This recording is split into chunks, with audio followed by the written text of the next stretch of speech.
감사하신 아버지 하나님, 오늘도 하나님의 은혜로 저희들이 로마서 말씀을 서로 상고합니다. 하나님께서 우리를 사랑해 주시고 성령께서 이 말씀을 풀어서 우리에게 믿음이 자라고 하나님의 진리를 밝게 하는 귀한 시간이 되게 해 주시기를 간절히 바라고, 또 이 시간에 참여하는 모든 하나님의 아들과 딸들에게 하나님께서 복을 주시고 또 저들 마음 가운데 성령님의 충만함이 있게 해주시기를 바라며 예수님 이름으로 기도드렸습니다. 아멘.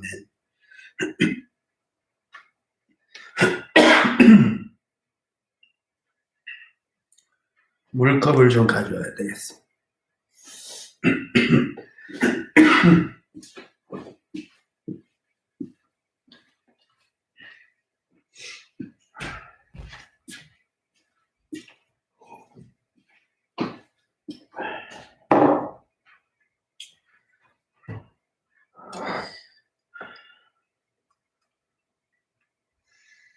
그냥 공부하는 식으로 제가 책상에 앉으면 얼굴이 보이나? 네, 조금 보이네요. 오늘은 로마서, 오늘도 사실 서론인데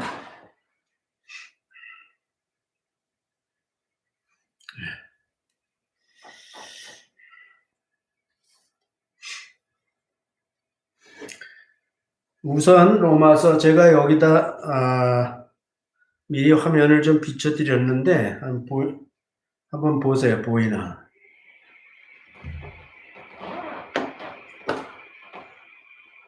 옛날에 로마서를 공부하신 분들은 아마 기억이 나실 거고 또 기록된 것들도 있을 것 같은데, 이 로마서가 지금 이 로마서가 신약 성경 전체에 차지하고 있는 그 위치에 대해서 우리가 좀 이해를 할 필요가 있어요. 신약 성경이 27권인데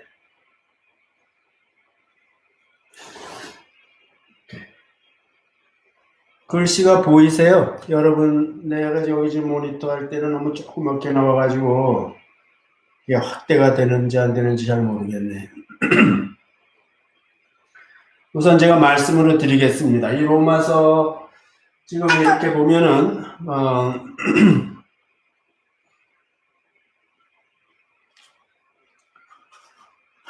맨 밑에가 마태복음, 마가복음, 누가복음, 요한복음이에요. 그 밑에가 이게 사복음서죠. 이게 기초죠. 우리 신약 성경의 기초입니다. 구약으로 말하면 모세오경과 같은 그러한 위치를 차지하고 있습니다. 물론 이 마태, 마가, 누가 4개의 복음만 있었던 건 아니지만 하나님께서 이 성경을 편집할 때 편집자들에게 임하셔서 이렇게 4개의 복음서를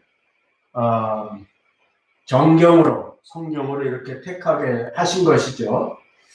그래서 이 마태, 마가, 누가, 요한복음은 아시는 대로 마태는 유대인들을 위해서 썼고 마가복음은 로마 사람들을 위해서 썼다 그러고, 누가복음은 이제 헬라 지식인들을 위해서 처음부터 끝까지 자세하게 썼는데, 그리고 요한복음은 이제 요한이 예수님은 하나님의 아들이시라는 그런 영적인 관점에서 이제 요한복음을 썼고, 저걸 대상 있고 어떤 제한되어 있는 건 아니고 세상의 모든 사람들이 이제 읽고 깨닫게 하는 것이죠. 그래서 이렇게 4개의 복음서가 기초를 이루고 있고, 그 다음에 이제 저쪽 줄에 가면은 맨 밑에가 로마서입니다. 로마서.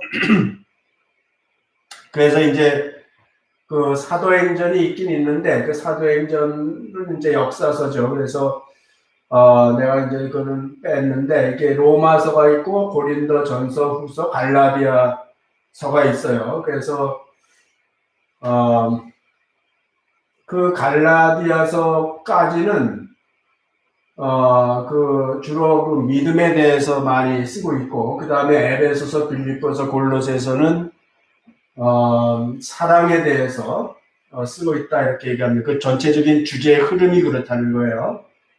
그리고 이제 데살로니가 전후서는 소망에 대해서 쓰고 있고, 그 다음에 이쪽에는 이제 그 사람 이름이 나오죠. 히브리서는 이제 사람 이름은 아니지만 히브리인들에게 썼죠. 그 대상이 히브리인들인데, 야고보서, 베드로 전후서까지도 보면은 이제 주로 믿음에 대해서 쓰고 있는 거예요. 믿음으로 사람이 의롭다함을 얻는다는 것으로. 그리고 요한 1, 2, 3서는 이제 사랑에 대해서 쓰고 있고, 유다서나 요한계시록은 마지막 때 혹은 그 소망에 대해서 쓰고 있는 것이죠. 그래서 이렇게 보면은 신약 성경이 크게 둘로 서신서가 구별이 되는데, 하나는 이방 지역이나 이방인을 대상으로 해서 쓰여진 보통 바울 서신 혹은 일반 서신이라고 그러는데, 그렇게 나눠지고, 이쪽은 이제 주로 히브리인들, 유대인들을 대상으로 해서 이렇게 쓰여졌다 이렇게 보면, 이건 그렇다고 해서 꼭 이쪽은 이방인하고 해당이 안 된다 이런 뜻이 아니에요. 하여튼 그렇게 이제 전체적인 윤곽이 성경이 있다는 것을 말하는 거예요. 그리고 위에는 이제 목회 서신이 이제 디모데전서, 디도서, 빌레몬서 이렇게 있습니다. 그래서 이렇게 성경이 27권 이렇게 다 사도행전이 여기 좀 빠져 있는데 그렇게 해서 정리가 되는데, 왜 이 얘기를 하냐면은 우리는 이제 이방인이니까 같은 주제를 사람이 이제 믿음으로 의롭게 되는 건데, 같은 주제를 공부한다고 그럴 때 우리는 이방인이니까 로마서가 더 이해가 잘 될 수 있어요. 히브리서보다는. 여러분들이 히브리서도 뭐 다 이해를 할 수 있겠지만도, 히브리서는 구약 성경을 잘 모르면은 히브리서에서 쓰고 있는 여러 가지 그 용어들이 익숙하지가 않아요, 이방인들한테는.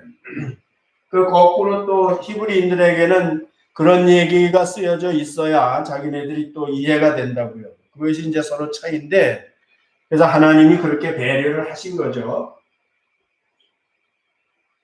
그래서 히브리서도 믿음으로 구원받는다는 걸 쓰고 있고, 로마서도 믿음으로 구원받는다는 걸 쓰고 있는데, 이방인인 우리로서 먼저 이 의롭게 되는 하나님의 진리를 이해하는 데 있어서는 로마서가 유리하다 이렇게 이제 생각이 돼서 이렇게 정리를 해놓고, 우리가 이 로마서가 얼마나 중요하냐, 그 로마서가 저쪽 기둥에 마치 기초와 같은 그런 역할을 하고 있으니까 우리가 로마서를 잘 이해하는 것이 기독교 신앙의 그 진리를 잘 이해할 수 있는 것이다, 이렇게 아마 얘기를 할 수가 있겠죠.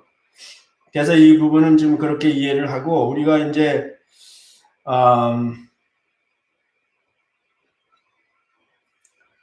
그 로마서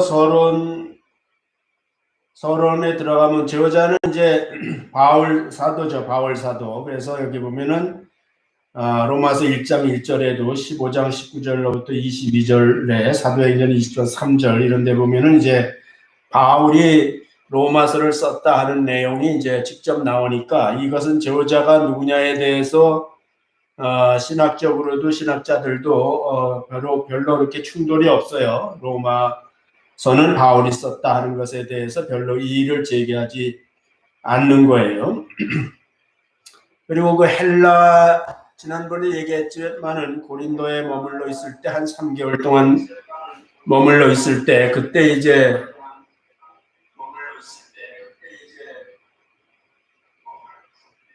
기록했다 이렇게 보는 거죠.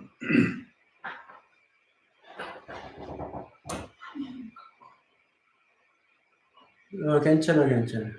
그렇게 되는 거죠.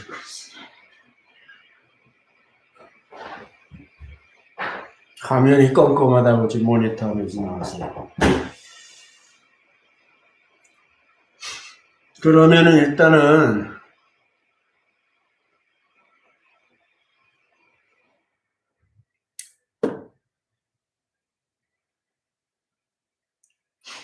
그 로마서를 기록한 거는 이제 바울이 기록을 했어요. 바울이 기록을 했는데, 거기에 이제 조력한 사람들이 있습니다. 그래서 바울 사도는 그분들이 이제 중요한 역할을 했기 때문에 성경에 언급을 하고 있어요. 바울 사도는 눈이 안 좋았다 그랬죠. 그래서 글씨를 읽거나 쓰는 것이 많이 불편했던 것 같습니다. 그래서 이걸 쓸 때에도, 바울은 말로 하고, 거기 맨 끝에 보면 16장에 보면 더디오가 나도 이 편지를 대신 쓰고 있단 말이에요. 대서하고 있는 더디오도 무난하노라 이렇게 써 있단 말이죠. 그러니까 본인이 직접 쓰면서 자기 이름을 썼는데, 더디오라는 분이 바울이 이렇게 말을 하면은 그거를 받아서 이제 적었다는 거죠. 굉장히 중요한 역할을 했죠. 로마서가 기록되는 데 있어서. 그 다음에 이제 이 로마서를 전달해 준 베베라는 분 알죠? 우리가 여자분인데. 베베라는 신실한 여자 성도가 이 로마서를 이제 가지고 로마까지 가서 전달을 해 준 거예요. 그러니까는 사람으로 따지면은 그 외에도 물론 협조한 사람들이 많이 있겠지만 이 바울이 썼으나 더디오라든지 베베 같은 분들이 다 로마서에 헌신을 한 사람들이죠. 사실 그 당시에 로마서가 16장인데 그 당시로서는 파피루스에 기록을 했을 것이니까 가죽에다 썼을 것이니까 그게 얼마나 많았겠어요. 예? 분량이 큰 두루마리로 아마 몇 개가 될 수도 있는데 그거를 로마까지 안전하게 운반했다는 거는 대단한 일이에요. 베베라는 여자분이 혼자 갔는지 또 동행자가 있었는지는 모르지만 어쨌든 베베가 갔다 그러니까 이런 분들이 다 로마서가 탄생되는 데 있어서 매우 중요한 역할을 했다 이렇게 볼 수가 있습니다. 물론 우리가 이제 사람 얘기를 했지만은 모든 성경은 성령님의 감동으로 된 거라 그랬거든요. 그러니까 보이진 않지만 사실은 이 성경의 로마서의 기록에 있어서 주는 성령님이시죠. 성령님께서 바울 사도를 감동하시고 바울을 통해서 이제 이 기독교의 가장 중요한 진리를 굉장히 논리가 있고 설득력이 있는 사람이 읽을 때 전체적인 연결 속에서 그 전체를 볼 수 있는 이렇게 커다란 그림을 볼 수 있는 그러한 모양으로 기록이 됐으니까 그런 것들은 다 성령님이 하신 거라고요. 그러니까 바울 사도를 감동하신 성령님이 하셨으니까 사실은 이 사람을 통해서 하시니까 사람도 중요하지만 우리가 항상 잊어버리지 말아야 될 것은 이 모든 성경의 진짜 기록하신 분은 성령님이다. 이렇게 우리가 그걸 꼭 이해하고 성경을 봐야 돼요. 왜냐하면 그렇지 않으면은 그냥 사람이 기록하고 사람의 사상이나 생각으로 생각하게 되면 그 성경이 안 되죠. 우리가 하나님의 말씀으로 받아들이기가 쉽지 않잖아요. 그래서 성경에 일부러 몇 군데서 모든 성경은 성령의 감동으로 하나님의 감동으로 된 것이다. 이렇게 밝히고 있는 것을 보면서 로마서의 진짜 저자는 성령님이시다 하는 생각을 하고 그리고 우리가 로마서를 접근하는 것이 어쩌면은 여러분들한테 도움이 될 수 있어서 제가 말씀을 드리는 겁니다. 이것이 쓰여진 거는 보통 56년에서 57년 사이에 쓰여졌다 이렇게들 얘기를 하지만 정확하기가 쉽지 않죠. 써 있질 않으니까. 그러나 대개 이제 바울 사도의 나이와 활동을 추적해 보면은 이제 그렇게 되고 그때는 이제 네로가 황제로 등장할 때죠. 그래서 기독교가 그때 핍박을 받은 건 아니지만은 그런 시기에 이제 쓰여졌는데 이것도 하나님께서 그렇게 하신 거예요, 사실은. 그 당시 로마 교회가 굉장히 혼란기였다고요.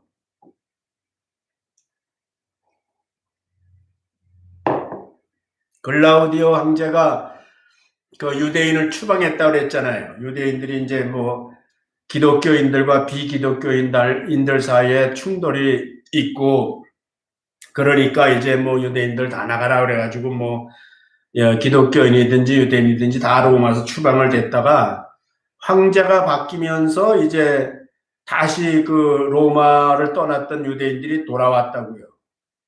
그 돌아와 보니까는 이제 그 로마 사람들, 그러니까 이방인들이죠. 이방인들은 여전히 예수 믿는 사람들이 로마에 있었어요. 그렇기 때문에 그 사람들 중심으로 이제 교회가 형성이 되는 거죠.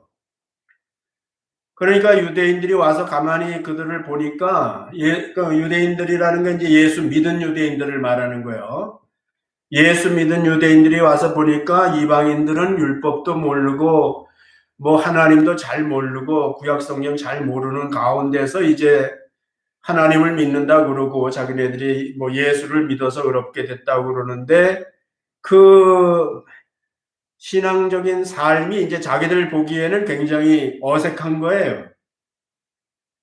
그래서 이제 그런 문제 때문에 교회가 서로 이제 이방인 출신 기독교인들 또는 유대인 출신 기독교인들 또 비기독교 유대인들 등등 해가지고 굉장히 그 혼란한 그때였습니다. 이것이.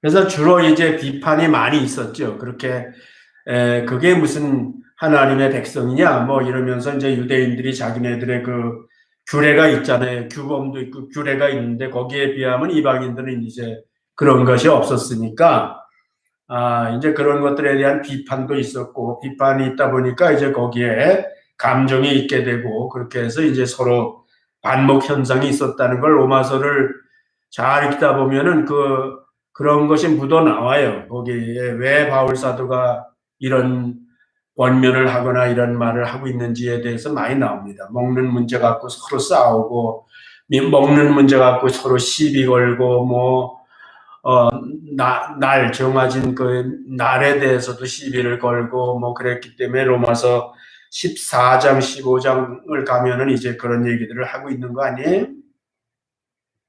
그래서 그런 그 시대적인 로마 지역의 그 상황이 그랬다는 것을 이해하면은 로마서를 이렇게 쭉 읽어가면서 우리가 이제 왜 바울 사도는 이 내용을 이렇게 얘기를 하고 이렇게 지적을 하고 있나 하는 것을 알게 되고 그런 것들을 어떻게 우리가 하나님 예수 그리스도의 그 뜻을 따라서 우리가 어떻게 해나가는 것이 옳은가 하는 그 지침이 나와 있기 때문에 오늘날도 우리가 그런 처지가 되죠 보면은. 그래서 우리가 그런 것들을 그런 배경이 우리와 비슷한 것들을 어떻게 바울 사도를 통해서 하나님께서 옳은 길을 제시하시나 이런 걸 보고 우리는 그것을 따라가야 되는 것이죠.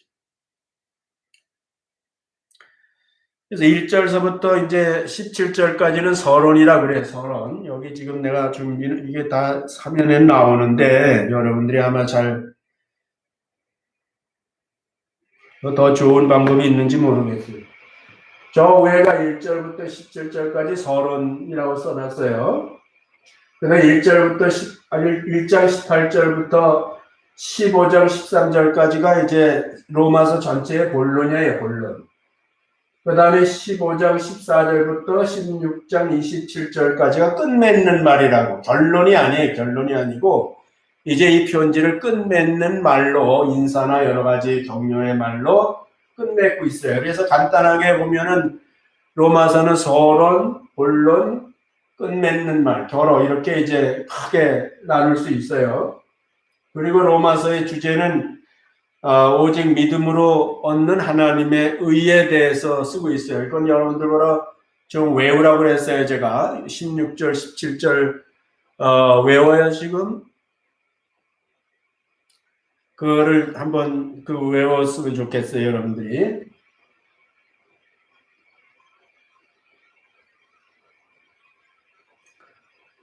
근데 이게 이제 중요한데 그 본론에 대한 개요예요. 본론에 대한 개요. 저 위에 1장 18절부터 3장 20절까지는 문제에 대해서 제시를 해요. 문제가 뭐다 하는 걸 얘기하는데 그거는 인간의 타락에 대해서 쓰고 있는 거예요. 인간은 타락된 존재다. 하나님으로부터 분리되어 있는 인간의 상태가 뭐다 하는 걸 쓰고 있는 거예요. 그거를 이제 신학적인 용어로 말하면 죄예요. 죄란 무엇이냐? 이게 하나님이 보실 때 죄다 하고 거기서 죄에 대해서 쓰고 있습니다. 그 다음에 거기에 그 죄에 대해서는 하나님의 심판이 있다. 하나님의 진노가 있다. 이렇게 이제 전제를 하고 죄에 대해서 얘기하고 그 상태에서 인간은 하나님의 저주의 자식이다. 다 하나님이 저주할 수밖에 없는 자식이다 하는 것을 쓰고 있는 거예요. 이 부분에 대해서는 이제 그 복음이 기쁜 소식인데 그 기쁜 소식이 되기 위해서 어떤 사람에겐 기쁜 소식이 되고 어떤 사람에겐 별 의미가 없는 소식이 될 수도 있는데 기쁜 소식이 되는 사람은 자기가 죄인한 사실을 깨달았을 때 그게 기쁜 소식이 되는 거예요. 저주받을 수 없고 자기는 죄인인데 이제 그 3장서부터 나오는 복음을 통해서 우리가 구원을 받으니까 그래서 이제 기쁜 소식이 될 수 있어요. 그래서 기쁜 소식이지만 복음은 기쁜 소식이지만 아무한테나 다 기쁜 소식이 안 돼요. 이 첫 번째 본론의 첫 번째 이 죄를 정말 제대로 성경을 통해서 하나님의 말씀을 통해서 자기 자신이 정말 어떤 죄인인지를 깨닫고 그 죄의 결과가 어떻게 되는 것인지를 알게 되면은 그러면 이제 무섭잖아요. 두렵죠. 예. 그런데 이제 하나님께서 이제 구원에 대해서 말씀해 주시는 거예요. 그럴 때 그 사람이 그 구원의 소식이 기쁜 소식이 된단 말이에요.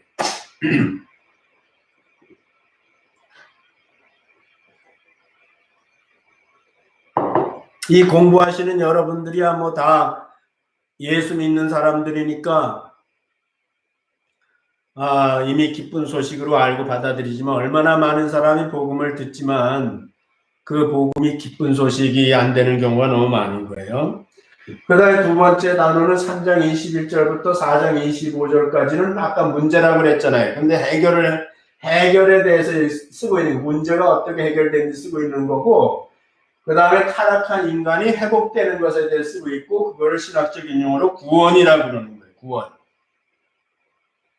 그리고 하나님의 심판이 아니라 하나님의 은혜의 하나님입니다. 은혜의 하나님. 하나님은 은혜의 하나님이 되고 그 다음에 우리는 사랑하는 자녀로 바뀌는 거예요. 저주의 자식에서 우리는 하나님의 사랑하는 자녀로 바뀌는 거예요. 그러니까 4장 25절까지만 그 로마서를 잘 읽고 이해만 해도 구원받는다는 거죠. 예, 이게 뭐 적당한 변화가 아니죠. 저주의 자식에서부터 하나님이 사랑하시는 자녀로 바뀌는 거니까 이건 보통 일이 아닌 거죠, 이게. 그래서 우리가 이 로마서를 공부할 때에 정말 구원의 확신이 없는 사람들이 로마서 4장까지만 공부를 잘 해도 구원의 확신을 가질 수 있다는 거예요. 그 다음에 이제 5장부터 8장까지가 길죠. 그런데 그것이 이제 성장에 대해서 문제가 해결된 후에 우리가 어떻게 신앙이 성장하는가에 대해서 쓰고 있는 거고 그거를 신앙생활이라고 그러는 거예요. 신앙생활은 아무나 하는 게 아니에요. 예수 믿고 거듭난 사람들이 구원받은 사람들이 생활하는 것이 그게 신앙생활이 되는 거예요. 뭐 극단적인 얘기긴 하지만 교회 다니는 사람이 다 신앙생활하는 거라고 볼 수가 없어요. 교회는 다녀도 아직 거듭나지 못한 사람이 있을 수 있어요. 그런 사람들은 그냥 교회 생활하는 거예요. 교회 생활. 그러니까 진짜 신앙생활은 두 번째 단계에서 거듭난 사람, 구원받은 사람이 그 사람이 구원의 생명을 가지고 새 생명을 가지고 살아나가는 것이 신앙생활이란 말이에요. 그걸 이제 어려운 용어로 성화라고 그러죠. 거룩하게 변화간다. 성화되어 간다는 거예요. 우리가 거룩하게 이제 변화해. 실제로 우리가 의인이 됐지만은 그거는 칭의. 이제 나중에 공부하겠지만 의롭게 여겨주셔서 내가 의인이 된 거거든요. 그래서 내가 이제 그 의에 걸맞는 사람으로 이제 내 삶이 변화해 가는 거예요. 거룩하게 변화해 가는 거예요. 그 성화가 이제 신앙생활이죠. 그러니까 하나님이 동행해 주시죠. 하나님이 성령님으로 우리 안에 들어오셔서 계속해서 우리 안에서 활동을 하시는 거예요. 그래서 우리가 거룩하게 변해가는 거예요. 그리고 이제 하나님의 인도하심을 받는 자녀가 되는 거예요. 그냥 내버려 두는 것이 아니라 그 생애를 하나님이 간섭하시고 이끌어 가신단 말이에요. 그게 이제 본론의 세 번째 단원이에요. 그 다음에 네 번째가 9장부터 11장까지인데 새 비전이라 그랬어요. 이게 뭐 하나님의 역사란 말이에요. 새로운 역사. 그래서 역사 의식을 갖게 되는데 하나님께서 어떻게 이 세상을 섭리하시는지, 그거를 유대인을 중심으로 해서 어떻게 섭리하셨는지를 알게 되는 거예요. 그래서 그걸 하나님의 섭리라고 그러고 신학적으로는 주권이라고 해요. 하나님의 주권에 의해서 이스라엘이 하나님의 백성이 되듯이 오늘날도 예수 믿는 사람들도 하나님의 주권에 의해서 구원을 받는 거예요. 그 주권을 통해서 하나님의 주권 행사가 뭐냐면 예수 그리스도를 메시아로 정하시고 누구든지 그 예수를 자기 주님으로 받아들이면 구원받는 것이 하나님의 주권으로 정한 거라고. 그걸 아무도 바꿀 수가 없어요. 그냥 거기에 따라가야 되는 거예요. 그래서 주권의 하나님이 되고 그 다음에 하나님의 뜻을 이제 비로소 분별할 수 있어요. 하나님의 뜻을 이해할 수 있어요. 그건 뭐 여러분들이 여기로 갈까 저기로 갈까 하는 하나님의 뜻을 이해한다는 것이 아니라 이 우주 전체에 대한 하나님의 섭리, 그 뜻이 뭔가 하는 것을 알게 되는 거죠. 그것이 참 중요한 거예요. 그 다음에 마지막 부분이 12장부터 15장 13절까지인데 그거는 이제 봉사 생활이라 그래서 우리가 이제는 성장했어요. 성장을 하는 이유가 뭐예요? 우리가 성장하는 것은 이제 나 자신을 위해서 사는 것이 아니라 다른 사람들을 도와주기 위해서 성장하는 거라는 말이에요. 육신의 사람들도 이제 다 자라면은 부모도 공경할 줄 알고 또 다 타인을 도울 수도 있고 가정을 이끌어갈 수도 있고 이제 이렇게 되듯이 우리가 신앙생활이 제대로 성장을 하면 이제 드디어 봉사 생활을 섬기는 생활을 한다는 말이죠. 그리고 이제 거기서 지체 의식이라는 걸 갖게 되는데 이제 성령께서 나눠주신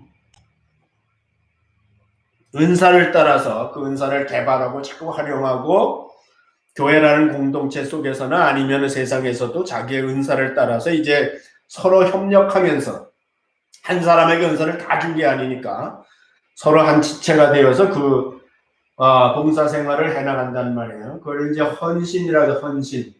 자기 자신을 하나님, 이제 사람과 하나님께 이렇게 드리는 삶을, 기여하는 삶을 산단 말이에요. 세상에서는 환원한다고 그러잖아요. 그래서 드디어 우리가 이제 기여하는, 생산적인 삶을 사는 거예요. 그렇게 삶을 살 때에 이제 자기의 존재감이, 신앙적인 존재감이 만들어지는 거예요. 그렇게. 성숙해지는 거예요. 열매가 맺는단 말이에요. 그래서 그 하나님이 다 통치해 가시는 하나님이라는 걸 알게 되고 열매 맺는 신앙생활을 하는 사람이 되는 거예요. 성숙해서 이제 드디어 열매가 맺어지는 거예요. 바울 사도가 다음 주에 보겠지만은 로마에 가기를 원하는 이유가 뭐냐 하면은 내가 너희에게서도 열매 맺기를 원한다. 열매 맺는 교회, 열매 맺는 신자가 되게 하기 위해서 내가 너희한테 가야 되겠다 이렇게 얘기를 했으니까 결국은 이제 그 열매가 맺는 것이 참 중요하다는 거죠. 지금 서론 얘기하는 건 길게 얘기하지 말고 그렇게 구성되어 있다는 거예요. 로마서가 그 본론이 그 크게 지금 5개의 그 구별이 있게 됐단 말이죠. 그래서 여러분들 이거는 다 좀 외워야 돼요. 뭐 그 다 외울 필요는 없어요. 죄, 구원, 성화, 주권, 헌신 이렇게 5가지인데 그 5가지 내용이 로마서 1장 18절부터 3장 20절, 3장 21절부터 4장 25절, 5장부터 8절, 9장부터 11장, 5장부터 8장, 9장부터 11장, 12장 15절부터 12장부터 15장 13절 이렇게 그 장절과 그 제목을 외우는 것이 숙제예요. 다음 주까지 여러분들이 그거 지금 내가 노트 하시라고 그랬죠. 그 기록하라고 내가 다시 한번 불러드릴게요. 제목 먼저 써요. 제목 죄에 대해서는 1장 18절부터 3장 20절까지야. 1장 18절부터 3장 20절 죄에 대해서 3장 21절부터 4장 25절까지는 구원에 대해서, 구원. 3장 21절, 4장 25절까지. 5장부터 8장까지, 길다 그랬죠, 내가. 5장부터 8장까지는 성화, 신앙생활에 대해서 성화로 외우세요, 성화. 죄, 구원, 성화. 그 다음에 9장부터 11장, 절은 없어요. 다 거기 장으로 끝나요. 9장부터 11장은 주권에 대해서, 하나님의 주권에 대해서 쓰고 있어요. 그래서 마지막 12장부터 15장 13절까지는 헌신에 대해서. 그게 5가지예요. 죄, 구원, 성화, 주권, 헌신. 1장 18절, 3장 20절, 3장 21절, 4장 25절. 첫 번째 1장 18절, 3장 20절, 3장 21절부터 4장 25절, 5장부터 8장, 9장부터 11장, 12장부터 15장 13절까지 그 본론의 5가지 제목에, 그래서 5손가락이잖아요. 손가락이 5개 있어요. 그러니까 이 5개 손가락을 가지고 이렇게 외우면 돼요.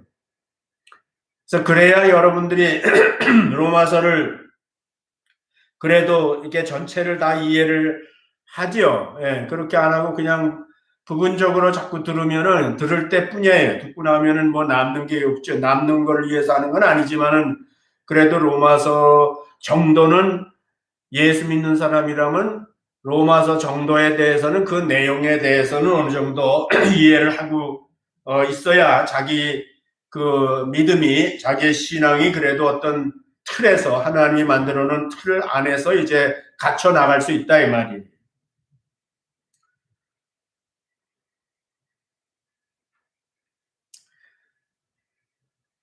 내가 이 로마서는 조금 시간을 쓴다고 그랬어요. 지금 30분 넘었는데 조금 더 해야 됩니다. 그러니까 여러분들 뭐 조금 공부하세요. 우리가 이제 뭐 그 외에도 주변적인 그런 서론에 대한 내용이 있는데 제가 그거를 생략을 해요. 지금 뭐 인터넷상으로 하는 건데 그렇게 길게 할 수 없고, 그러니까 그냥 성경으로 들어갑니다. 이제 성경으로 들어가는데 여러분들 성경 볼 수 있도록 항상 옆에 준비하세요. 1장 1절부터 7절까지는 바울의 인사예요, 인사. 근데 이제 이게 인사가 왜 중요하냐면은 로마서에서 인사가 중요하냐면은 이건 로마 교회에게 쓴다 이런 말이 없어요. 다른 데는 교회에게 쓰건다 뭐 또는 이미 조직되어 있기 때문에 감독들에게 뭐 이렇게 집사들에게 이렇게 써 있는데 로마서는 그런 말이 없어요.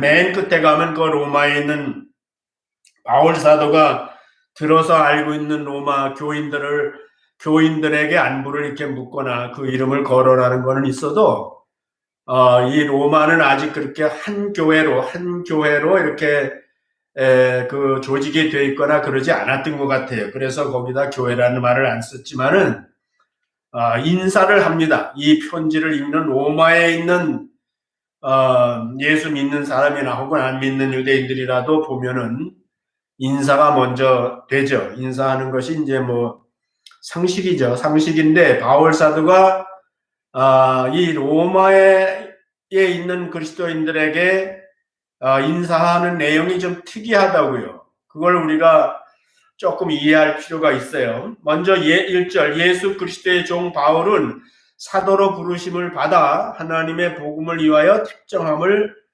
입었으니, 이렇게 이제 자기를 소개하는 거예요. 이건 자기를 소개하는 겁니다. 내가 누구냐 하는 거를 이제 소개하는 거예요. 그 소개하는 내용 가운데 자기는 예수 그리스도의 종 이렇게 얘기를 했어요. 종 이렇게 얘기를 했는데 그 당시에는 이제 이 종이라는 거는 둘러쓴데 이게 노예라는 뜻입니다. 노예. 절대적인 복종이 요구되는 그러한 그 노예와 같은 위치에 있는 거죠. 그래서 바울 사도는 자기를 예수 그리스도의 종이다 이렇게 소개를 하고 있습니다. 그래서 예수 그리스도 예수 이렇게 서로 뒤바뀌어 나오는 경우들이 있는데 바울 서신에 보면은 예수는 인간을 말하는 거예요. 인간 예수, 나사렛 예수. 보통 다 그렇게 알고 있어요. 나사렛 예수. 그래서 이 나사렛 예수는 지금도 예수라는 이름으로 욕하는 사람들이 있었듯이 그 당시에 믿지 않는 유대인들이나 이런 사람들은 아주 경멸하는 이름이었단 말이에요. 그런데 바울 사도는 자기를 먼저 그리스도의 종이기 전에 예수의 종이다 이렇게 강조하고 싶은 거예요. 자기가 그 예수님에 대하여 자기가 이렇게 최대한으로 그 높이는 뜻을 갖고 있죠. 그래서 예수를 먼저 쓰고 그 다음에 예수는 그리스도다. 해서 내가 이제 그 예수는 그리스도인데 내가 그의 종이다. 이렇게 이제 소개를 하는 거예요.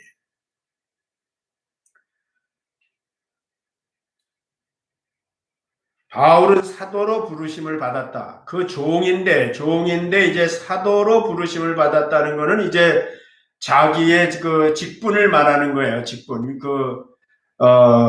그 인사죠, 인사. 자기 그 포지션을 얘기하는 거예요. 사도로 부르심을 받았다. 부름받았다. 이 부름받았다는 것이, 참, 예수 그리스도의 종들도 많아요. 이렇게 종들도 많은데, 그 주인이 어떤 목적을 가지고 그 많은 종들 중에 어떤 종을 부른다고, 아무개야, 이리 오너라. 라고 부르게 되는 거예요. 그럼 많은 종들 가운데 그 주인이 불러서 어떤 목적을 가지고 불러서 사명을 주는 거란 말이에요. 그러니까 바울 사도는 종이라고 그러고 그 종들 중에서 주님이 나를 특별히 불렀다는 거예요. 불러서 하나님의 복음을 위하여 하나님의 복음이라 했죠. 예수 그리스도의 복음이 아니라 하나님의 복음. 이건 하나님의 유대인들을 많이 의식한 거예요. 이 사실은 구약 성경에서부터 기록되어 있는 이 메시아, 그리스도에 대해서 얘기를 하고 싶은 거니까, 그래서 이제 하나님의 복음이다. 이 복음은 하나님 것이다. 그래서 그 주인이, 복음의 출처와 주인이 하나님이다. 이렇게 얘기를 하면은, 유대인들한테는 굉장히 호소력이 있는 거예요. 그 복음을 위해서 내가 택정함을 입었다는 거예요. 택정함. 예수님께서 자기를 불러서 그렇게 택했다는 거예요. 택해서 복음을 전하는 직분자로 정했다는 거예요. 정했다 이거예요. 네, 전적으로 그것은 자의에 의해서 된 것이 아니라 하나님에 의해서 또는 예수 그리스도에 의해서 자기에게 이와 같은 직분과 사명을 줬다 이렇게 얘기를 하는 거죠. 그냥 우리가 신앙 종교적인 그런 관점으로 보면은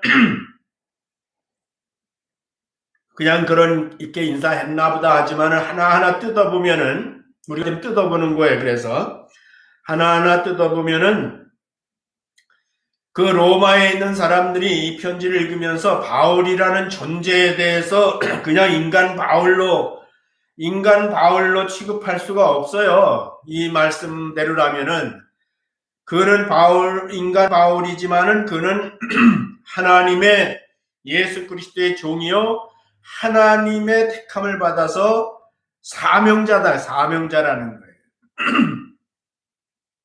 그 하나님의 사명자를 이스라엘 백성들에게 있어서는 하나님의 사명자에게는 말씀을 들어야 돼요. 그 하나님께서 사명을 주서 말씀을 보냈기 때문에 그 말씀을 들어야 된다는 뜻이 여기 포함되어 있는 거예요. 2절을 읽어봐요. 같이 시작. 이 복음은 하나님이 선지자들로 말미암아 그의 아들에 관하여 성경에 미리 약속하신 것이라.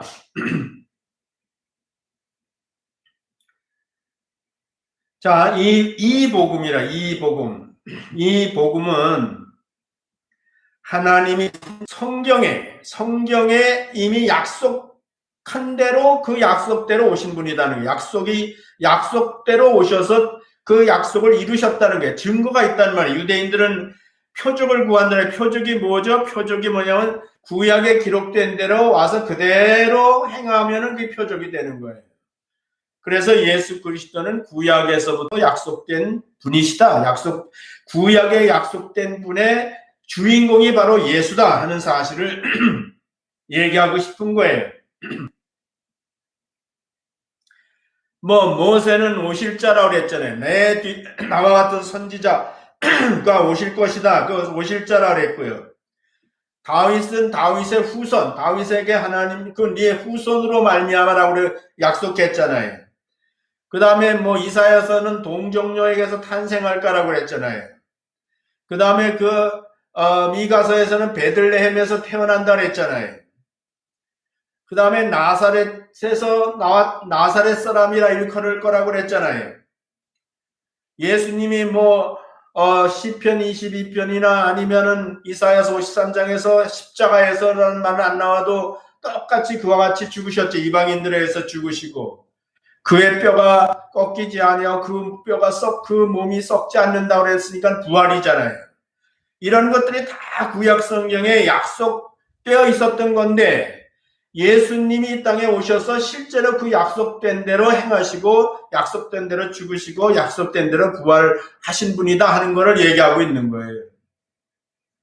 바울의 개인의 생각이나 어떤 자기의 지식을 가지고 얘기하는 게 아니고 이렇게 성경을 가지고 그 이스라엘 사람들 성경이라면 벌벌 떠니까 그 성경을 가지고 얘기를 하게 되면은 사람이 누군가가 중요한 것이 아니라 그 성경이 중요하다면 성경대로 되어진 일에 대해서는 그 이스라엘 사람들은 사실은 그건 다 순종을 해야 된단 말이죠. 3절 4절 이 아들로 말하면 육신으로는 다윗의 혈통에서 나셨고 성결의 영으로는 죽은 가운데 부활하여 능력으로 하나님의 아들로 인정되셨으니 곧 우리 주 예수 그리스도 신이라. 이거는 아주 굉장히 신학적인 얘기예요. 이거는 지금 말로 한다면 굉장히 신학적인 얘기고요. 이거는 사실 유대인들이 이스라엘 사람들 중에서 성경을 상당히 아는 사람들, 소위 식자들이 이해할 수 있는 거예요. 위에서 얘기를 했지만은 여기서 다시 그걸 정리한 거예요. 지금 보면은 메시아의 가장 확실한 그 예언이 어떻게 이루어졌나 하는 것을 증거하고 있는 거예요. 그것이 예수님의 죽음과 부활이고 죽음이라는 것은 그분이 육신으로 왔다는 증거고 부활이라는 것은 하나님의 아들로 그 능력으로 인정됐다는 것은 그분이 죄인이 아니었기 때문에 그는 다시 살았단 말이에요. 다 하나님이 그를 살리셨단 말이에요. 그래서 예수님이 하나님의 아들이었다는 것은 부활하심으로 말미암아 그분은 죄인이 아니라 하나님의 아들이었다는 사실이 증거된 거예요. 그 얘기를 하고 있는 거예요. 그래서 이거를 예수님의 인성과 신성을 증거한 거예요. 이거는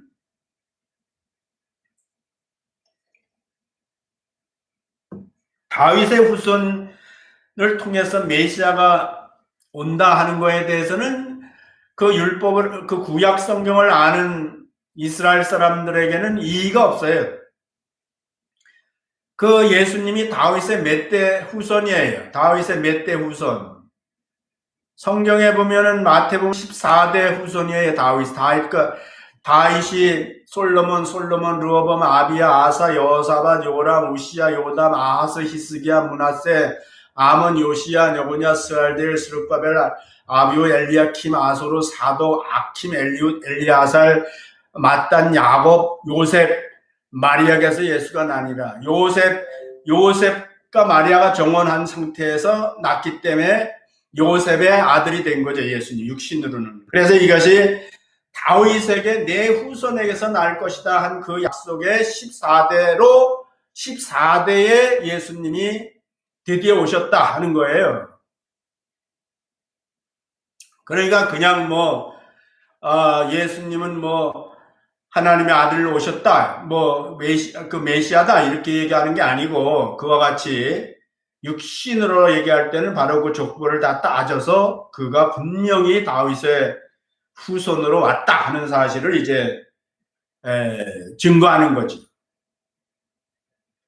이건 사실 그 유대인들에게는 굉장한 호소력이 있는 거예요. 이런 말들을, 이런 인사말이지만 여기에 바울이 작심하고 사실은 예수 그리스도가 메시아다 하는 사실을 갖다가 드러내고 있는 거예요. 5절 읽어요. 5절 다 읽어요. 시작. 그로 말미암아 우리가 은혜와 사도의 직분을 받아 그 이름을 위하여 모든 이방인 중에 믿어 순종케 하나니. 내가 왜 로마에 갈라 하는 거냐? 로마에 있는 유대인들을 위해서만 가는 것이 아니라 이방인들을 위해서도 간다. 그리고 뭐 이미 바울에 대한 소식은 뭐 안 들렸을 리가 없죠. 바울 사도가 이방 지역을 돌아다니면서 이방인도 구별하지 아니하고 이방인들에게도 복음을 전한다는 건 다 아는 사실이니까. 다시 그로 말미암아 우리가 은혜와 사도의 직분을 받아 그 이름을 위하여 모든 이방인 중에 믿어 순종케 하나니. 그로 말미암아라는 건 오직 예수 죽음과 부활을 전해서 얘기했잖아요. 그 복음, 예수님의 메시아이시고 그분이 육신으로 오셨다, 죽으시고 하나님의 아들로 부활하셨다는 사실로 말미암아. 이 복음의 핵심이에요. 그 복음의 핵심. 은혜와 사도의 직분을 받았다. 다시 한번 확인하는 거예요. 자기가 무슨 직분이냐? 사도라고. 사도인데 은혜의 직분이라. 은혜의 직분. 이 복음은 은혜란 말이에요. 은혜. 그 이스라엘 사람들에게는 가장 듣고 싶은 얘기가 있으면 은혜입니다. 은혜. 이스라엘 사람들은 은혜가 필요한 사람들이에요. 왜냐하면 자기들이 하나님 앞에 거룩해야 되는데 거룩하지 못한 모습이 너무 많은 거예요. 그렇기 때문에 그런 상태에서는 하나님의 은혜밖에 필요한 게 없어요. 그래서 여기서 지금 예수 그리스도의 복음은 은혜라는 거예요. 은혜. 은혜는 그냥 주는 거예요. 그래서 사람들이 이제 너희들의 필요에 응답이 될 수 있다 이런 뜻이죠. 내가 무슨 사도냐? 은혜의 직분이다. 은혜를 전하는 그런 그 사도다 하는 걸 얘기하는 거예요. 이게 이제 뭐 길게 못해서 그렇지 많은 랍비들이 다녀요. 유대 그 유명한 랍비들이 다니면서 그 사람들이 온다 그러면 사람들이 덜덜 떨어요. 덜덜 떠는 이유가 뭐냐? 그런 분들이 오면요 와서 지적하는 거예요. 율법을 못 지킨 거에 대해서, 율법을 지키지 못했을 때의 그 형벌이 뭐라는 거에 대해서, 구약의 자기 조상들이 율법을 안 지켰을 때 어떤 끔찍한 일들을 당했다는 것에 대해서 계속 정죄하는 거예요. 계속 정죄하기 때문에 이 유명한 랍비들이 누가 온다 그러면요 안 갈 수는. 근데 지금 바울 사도는 그렇게 정죄하러 다니는 사도가 아니란 말이에요. 내가 받은 건 은혜라고, 그 은혜를 전하는 직분자라고 나는. 그래서 내가 가서 얘기하려고 하는 것은 은혜에 대해서 얘기하려고 하는 거예요. 그러니까 사람들에게 한번 들어보고 싶은 거예요. 그런 얘기를 들을 때 이 유대인들은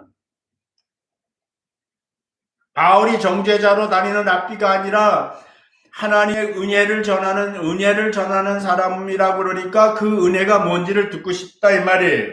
그런 뜻으로 이제 바울 사도가 소개를 하는 거예요.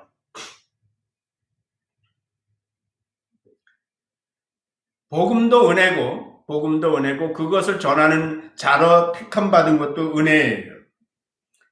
그 이름을 위하여, 그건 오직 복음만을 위하여 모든 이방인 중에서, 모든 이방인 대상이지만 그 중에서로 분리되는 거예요. 이건 아주 중요한 얘기예요. 모든 이방인에게 복음을 전하는 거예요. 근데 모든 이방인 중에서 이방인 중에서 믿어 순종케 하나니, 내가 그 많은 이방인 중에서 믿어 순종케 하는 일을 위해서 다니고 있다는 거예요.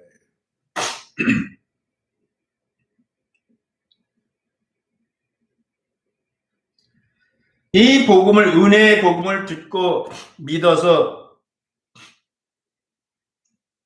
순종하는 사람들을 위해서 복음을 전하러 다니는 거예요.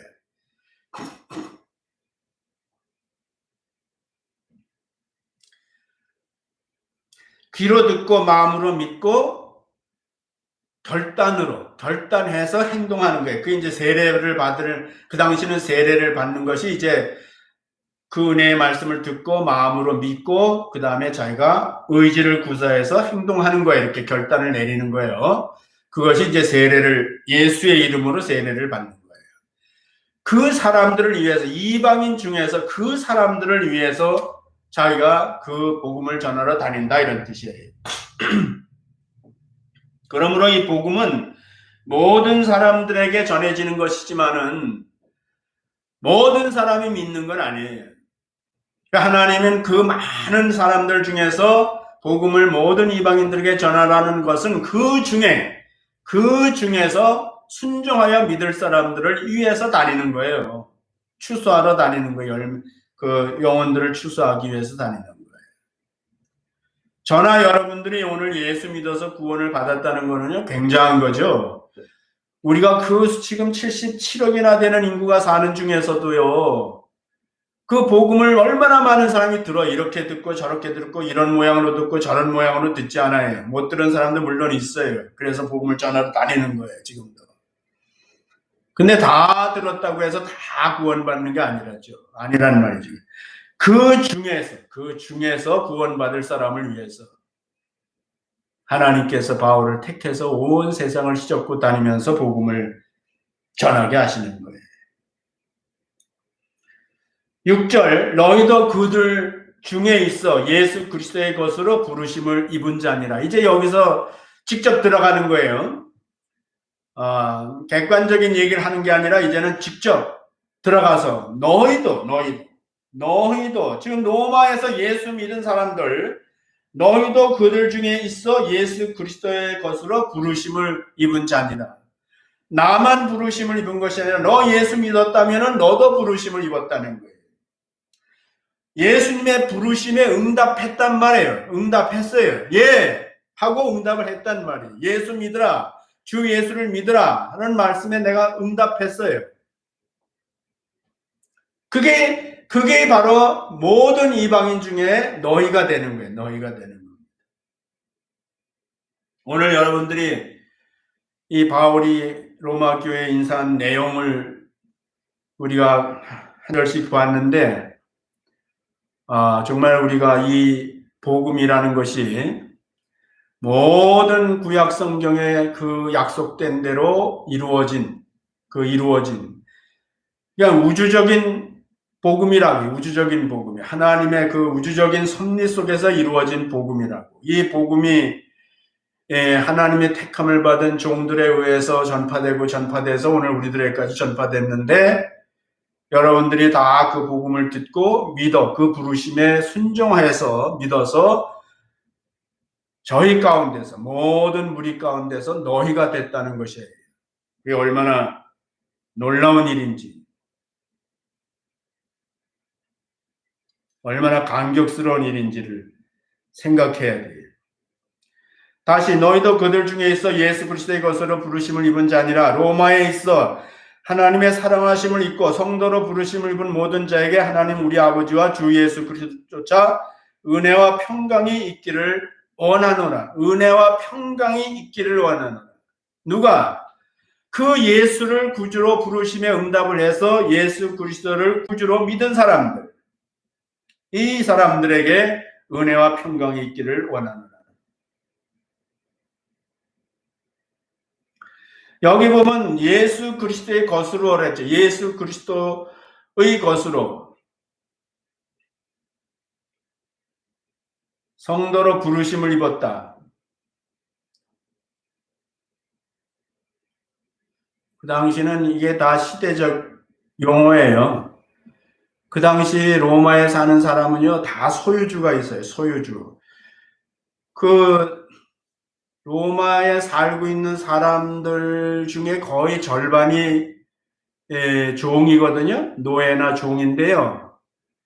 그 사람들은 다 소유주가 있어요. 길에 이렇게 다니는 사람들이 보면 다 소유주가 있다고, 소유주. 그랬기 때문에 이런 말들을 로마 사람들에게는 이해가 금방 되는 거예요. 그리스도의 것으로 그의 소유, 너는 그의 소유가 됐다는 거예요.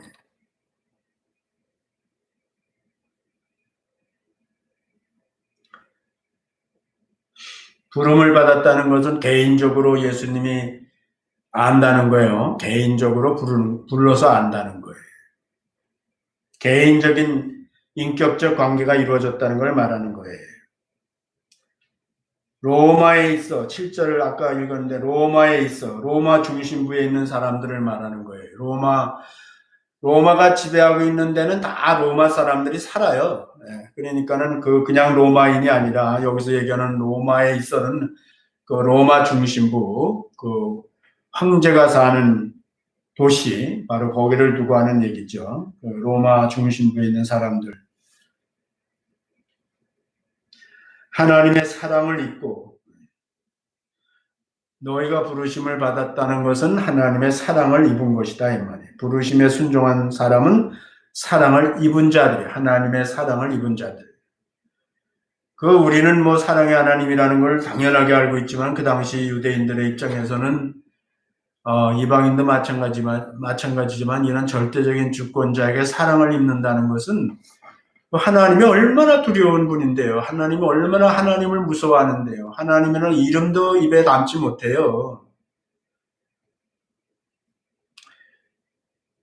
그런데 그 하나님의 사랑을 입은 자다라고 얘기하는 것은 그 시대에 하나님을 항상 두려워하고 항상 정죄의식을 가지고 살던 사람들에게는 이게 너무나 마음이 사실은 무너지는 정말 감격을 느낄 수 있는 그런 매력적인 말이라고 봐야 되죠.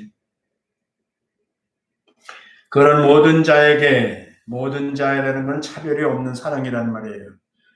그 사랑은 차별이 없다는 거예요.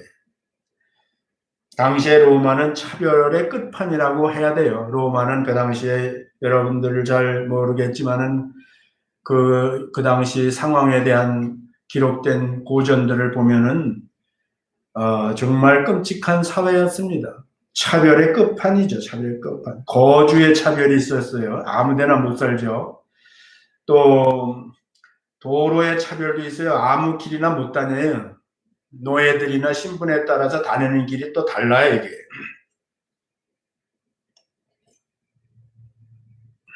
의복도요, 아무거나 못 입어요. 의복에 대한 차별이. 그래서 옷만 봐도 다 알아요. 저 사람이 어떤 신분의 사람이라는 걸 옷만 봐도 다 알아요.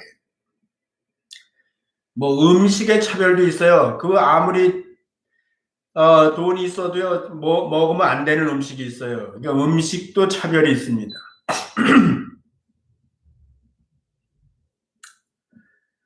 뭐 하여튼 별의별 차별이 다 있었어요. 그러니까 차별의 세상이라고, 차별의 세상. 그러니까 여기서 모든 자에게라는 말이요, 이게 굉장한 거예요. 그 당시로서는.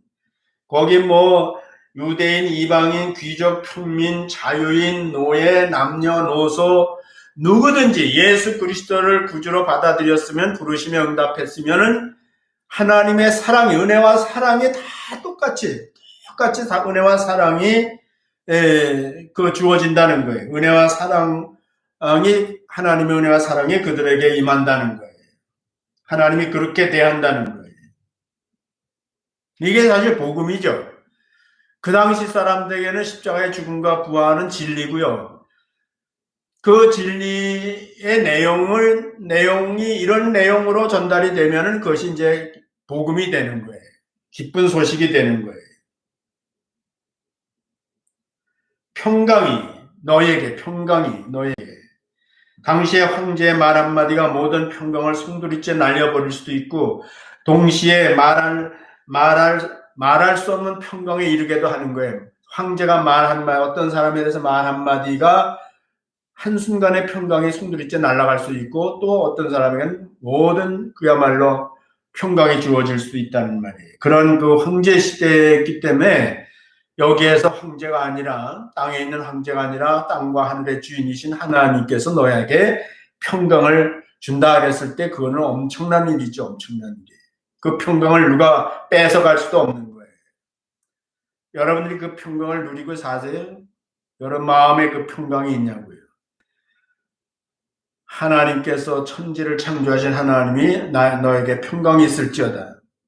그분이 나에게 평강으로 임하시면은 그 누구도 그 평강을 뺏어갈 수 없고 그 평강을 무너뜨릴 수가 없어요. 여러분들이 무너뜨리지. 여러분들이 스스로 믿지 않고 다른 것들을 더 두려워하니까 그 평강을 빼앗기는 거죠. 하나님이 빼앗아 가는 것이 아니라. 은혜와 평강은 하나님의 출처는 은혜와 평강의 출처는 하나님이고요. 그 평강이 나에게 이어지는 것은 통로는 예수예요. 하나님과 예수 그리스도를 통해서 그 평강이 나한테 오는 거예요. 그래서 예수 그리스도를 나의 구주로 순종하여 믿으면 하나님의 뜻에 따라 순종하여 믿으면 그 예수 그리스도를 통해서 하나님의 평강이 내 안에 마치 수도관이 연결되듯이 연결이 되는 거예요. 있기를 원하노라. 있기를 원하노라. 너희에게도 그 평강이 있기를 원하노라. 로마에서 살벌하게 살잖아요. 지금 그 글라우디오 왕에 의해서 추방당해서 나그네로 삼지사방에 정처 없이 다니고 가정이 다 파괴되고 그런 그 정말 평강이 없는 살얼음판을 걸어야 되는 같은 그런 상황에 있는 사람들에게 너희에게 평강이 있기를 원하노라. 하나님의 평강이 그들의 있기를 원하노라 하면은 하나님을 아는 사람들은 제발 좀 그 평강이 나에게 있기를 바라는 것이죠.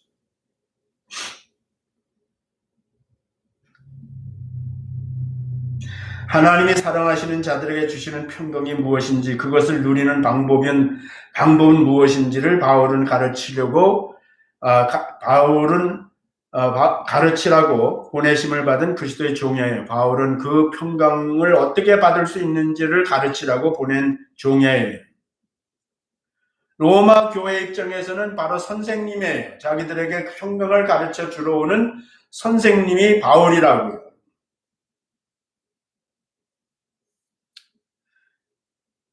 여러분, 우리가 하나님은 지금도 같은 방법을 쓰세요. 하나님은 지금도요.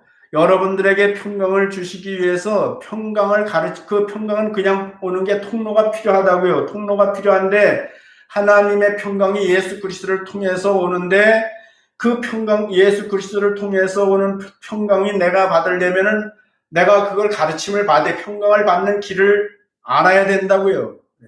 나 개인에게 연결되는 길을 알아야 되는 거라고. 그래서 하나님은 교사를 주시고 목사를 주시고 여러 선지자를 주셔서 그 사람들을 통해서 여러분들에게 그걸 자꾸 가르쳐 주라는 거예요. 그래서 그 가르치러 가는 주님의 종으로 가는 것이고 그 가르침을 받는 사람들 입장에서는 선생님이에요. 여러분 그 마지막 얘기예요. 사도행전 10장 우리 공부했어요. 고넬료 같은 사람 알죠? 고넬료. 여러분 고넬료가 하나님께 기도할 때 하나님께서 그를 사랑하셔서 하나님의 평강을 그에게 진정한 평강이죠. 복음을 주시기 위해서 누구를 택했냐면 베드로를 택했죠. 그래서 베드로에게 거기 가라고 그랬죠. 베드로 처음 안 간다 그랬지만 하나님이 환상을 보여주셔서 베드로 갔죠. 10장 24절 이튿날 가이사랴에 들어가니 고넬료가 일가와 가까운 친구들을 모아 기다리더니 보세요. 어떤 태도인지 지금 베드로가 오는데 자기들에게 평강의 길을 가르쳐 주기 위해서 오는 그 선생님을 어떤 마음으로 가르침을 받으려고 하는지를 보라는 말. 이게 하나의 그 모범이에요. 모범. 이튿날 가이사랴로 들어가니 고넬료가 일가와 가까운 친구들을 모아 기다리더니 자기 혼자서 삐죽 있는 게 아니에요. 이게 하나님께서 이제 이 선생님을 통해서 주실 말씀을 나 혼자만 들어서는 안 되겠다 해가지고 가까운 친족들, 친구들 다 모아놨다는 거죠. 모아서 기다리는 거예요. 마침 베드로가 들어올 때에 고넬료가 맞아 발 앞에 엎드려 절하니 보세요. 태도를 보세요. 고넬료가 백부장이에요. 백부장인데 지금 하나님이 보내신 선생님이 온다니까 그 앞에 엎드려 절했다는 거예요. 정말 그 말씀을 받을 준비가 어떻게 되어 있는지를 보세요. 그 순종하여 그 평강의 복을 받을 수 있는 사람의 태도가 어떤 걸 보세요. 내가 곧 당신에게 사람을 보내었더니 오셨으니 잘하였나이다. 이제 우리는 주께서 당신에게 명하신 모든 것을 듣고자 다 하나님 앞에 있나이다. 베드로 앞에 있어요. 근데 그 베드로 앞에 있다고 생각하지 않고 하나님 앞에 있다고 생각하는 거예요. 하나님 그 사람 그 선생을 우리한테 보내셨으니까 그걸 다 들으려고 기다리고 있단 말이에요. 지금 베드로가 말할 때 성령이 말씀 듣는 모든 사람에게 내려오시니 베드로와 함께 온 할례받은 신자들이 이방인들에게도 성령 부어주심을 인하여 놀라니 이는 방언을 말하며 하나님 높임을 들음이로라. 이에 베드로가 가로되 이 사람들이 우리와 같이 성령을 받았으니 누가 능히 물러 세례 줌을 그 말이요 명하여 예수 그리스도의 이름으로 세례를 주라 하니라. 저희가 베드로에게 수일 더 유하기를 청하니라. 더 사모하는 거예요. 더 사모해. 그 말씀이 그 구원을 받고 진리의 말씀 그 평강의 구원을 받고 그 평강이 그에게 임했더니 이 사람들이 더 좀 유하시면서 더 말씀을 가르쳐 주세요. 그게 고넬료예요. 하나님은 지금도 똑같아요. 말씀을 재밌게 잘 가르치고 그러면 더 좋겠지만 하여튼 우리가 말씀을 가르치는 하나님의 보내심을 받은 하나님 앞에 종도 중요하지만은 그 말씀을 듣는 사람들의 입장이 참 중요해요. 똑같은 말씀이 온 이방인에게 증거돼도요. 그들 중에서 순종하여 믿는 사람들이에요. 나는 여러분들이 우리가 이 로마서를 좀 다시 보는 이유가 그냥 또 성경 공부한다 이렇게 하지 말고요. 여러분들이 정말 한 말씀 한 말씀 마음으로 들으세요. 마음으로 듣고 그리고 이 말씀에 따라 순종해야 돼요. 기독교는요. 변화예요. 변화가 없는 기독교는 가짜예요. 여러분들이 변화가 없는 신자는 가짜예요. 여러분들이 알아요. 그거는 여러분들이 정말 자기가 변했는지 안 변했는지 그건 나쁘게 변하는 게 아니라 정말 내가 그리스도의 형상으로 변하는지 안 변하는지 자기가 알아요. 변하지 않는 거는 기독교가 아니에요. 변하지 않는 신자는 없어요. 진짜 신자는 변하게 돼 있어요. 이게. 근데 어떻게 변하는 줄 아세요? 그거는 들음으로 믿음이 생기고 그 믿음으로 말미암아 변화가 일어나는 거예요. 로마서에 있는 말씀이에요. 이번 로마서 공부를 통해서 비록 우리가 지금 대면에서 보긴 못하지만 성령은 다 계세요. 그러니까 여러분들이 이번 로마서를 통해서 로마서의 열매 맺기를 원한다는데 여러분이 열매가 되기를 간절히 바랍니다. 기도하겠습니다.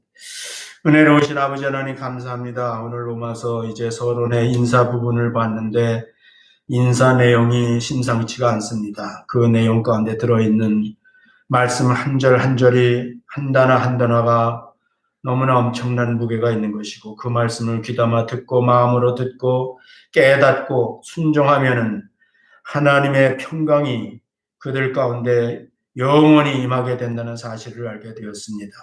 그것을 위해서 바울 사도가 죽음을 무릅쓰고 복음을 전하고 로마에까지 가려고 했는데 우리는 너무 편하게 로마 사람들이 그 당시에 전달받아서 읽던 이 말씀을 볼 수도 있고 또 들을 수도 있으니 감사합니다. 이번 기회를 통해서 사랑하는 우리 로마서를 결심하고 배우려고 애쓰는 사랑하는 성도들 한 사람 한 사람에게 정말로 그 하나님의 평강이 강물같이 많은 역사가 있게 해주시기를 간절히 바라고 예수님의 이름으로 기도드렸습니다. 아멘.